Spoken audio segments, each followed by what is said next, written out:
Salut à tous, bienvenue dans cette nouvelle vidéo. Oui, hier soir, le PSG s'est bien imposé 2-0 face à la Real Sociedad en huitième de finale aller de la Ligue des Champions. Après une première mi-temps compliquée et un coup de gueule de Luis Enrique à la mi-temps dans les vestiaires, les Parisiens ont réussi à l'emporter. Malgré cela, le cas du coach parisien a été au centre des débats en Espagne et en France, où la presse est très divisée. En France, le technicien espagnol ne fait pas du tout l'unanimité.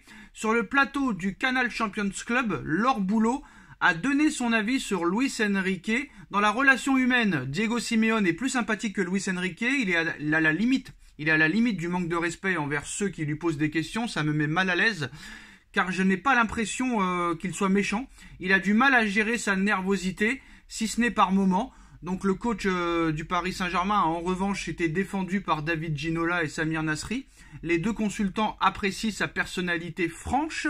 Alors, Nono, quand tu écoutes un peu les médias hier, quand tu écoutes les émissions, tu as l'impression que c'est le PSG qui a perdu, que c'est la Real Sociedad qui a gagné. Non, c'est le PSG qui a bien gagné. Qu'est-ce que tu penses déjà dans un premier temps de la réaction de Laure Boulot sur Luis Enrique?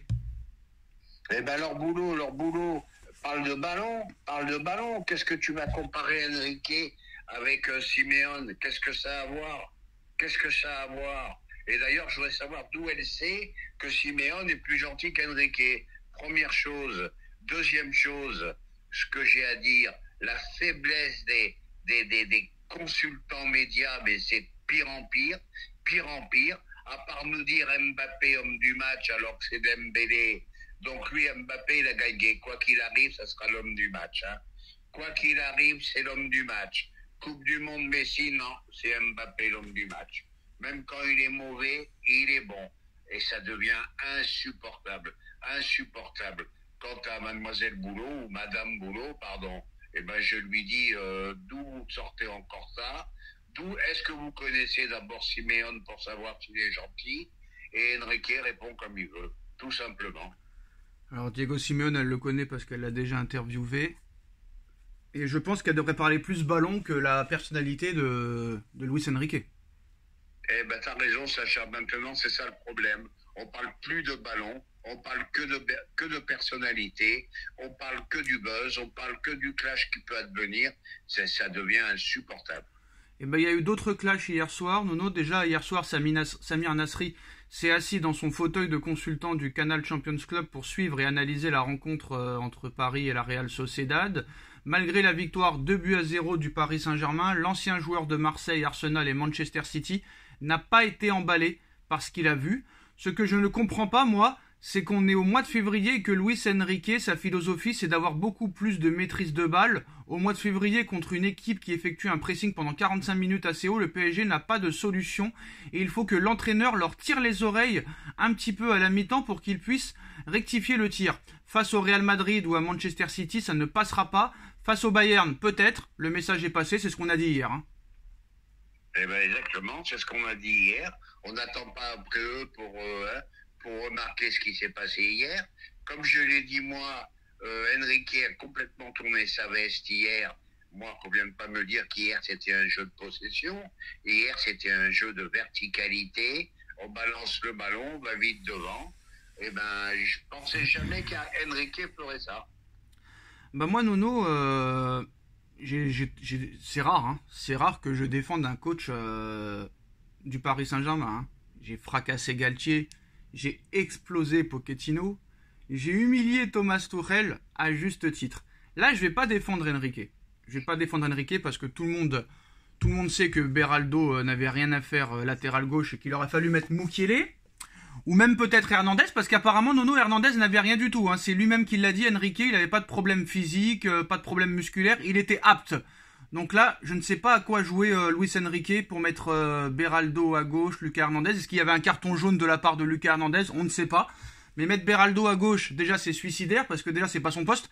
Et en plus, il n'est pas prêt pour ce genre de match.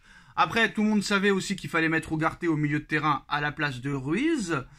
Mais quand même, Nono, il y a une victoire à la fin. Le mec, il a quand même assez de personnalité pour peut-être rectifier ses erreurs.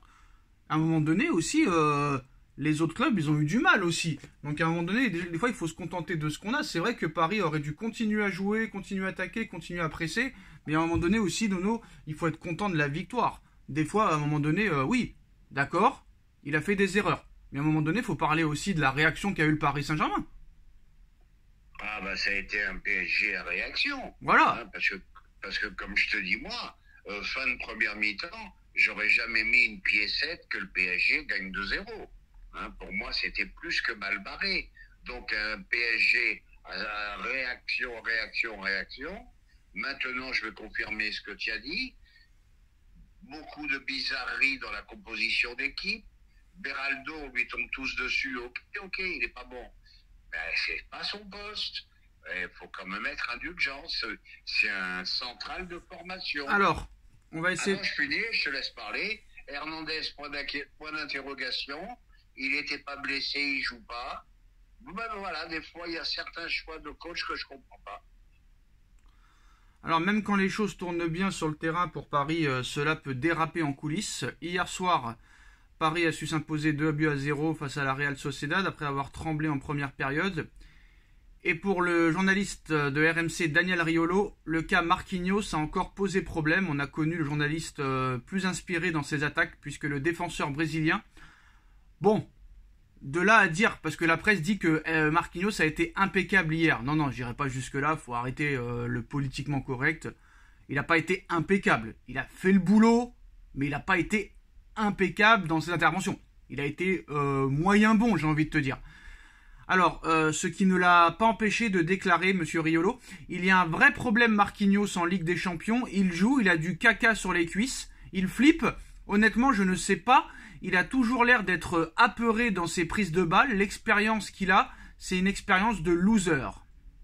Et le frère à Marquinhos, Nono, carrément veut se battre avec Daniel Riolo. Il lui dit, si tu es un homme, dis-moi tout ce que tu as à dire aujourd'hui en face. On verra qui va se chier dessus. J'espère que l'on va se rencontrer rapidement. Moi, j'ai deux réponses à ces deux gars-là, Nono. Je défendrai ni l'un ni l'autre. Pour moi, c'est deux sacs à merde. C'est-à-dire qu'il y en a un, quand il supporte pas un joueur, il est obligé de l'insulter. Et l'autre, il défend son frère, d'accord. Mais de là à faire des menaces de bagarre, pour moi, c'est deux sacs à merde. Voilà. Oui, d'accord, mais Riolo va trop loin. Riolo ne sait pas faire une critique sans être, comment dirais-je, malpoli, on va dire. On l'a pas entendu, hier sur Barcola, on l'a pas entendu, personne n'a osé poser la question. Voilà. Alors d'un coup, il insulte, son ami Verratti est parti, il fallait bien qu'il s'en prenne à quelqu'un d'autre. Il a commencé par Barcola. Bon, mais Marquis, on connaît ses limites. Ses 5 premières minutes hier ont été catastrophiques. Et après, il faut avouer, il s'est bien repris, il n'a pas fait le match de sa vie. Mais comme tu as dit, il a fait un bon match hier, un bon match. Acceptable, pas non plus exceptionnel, parce que la presse lui dit impeccable. Non, pas impeccable.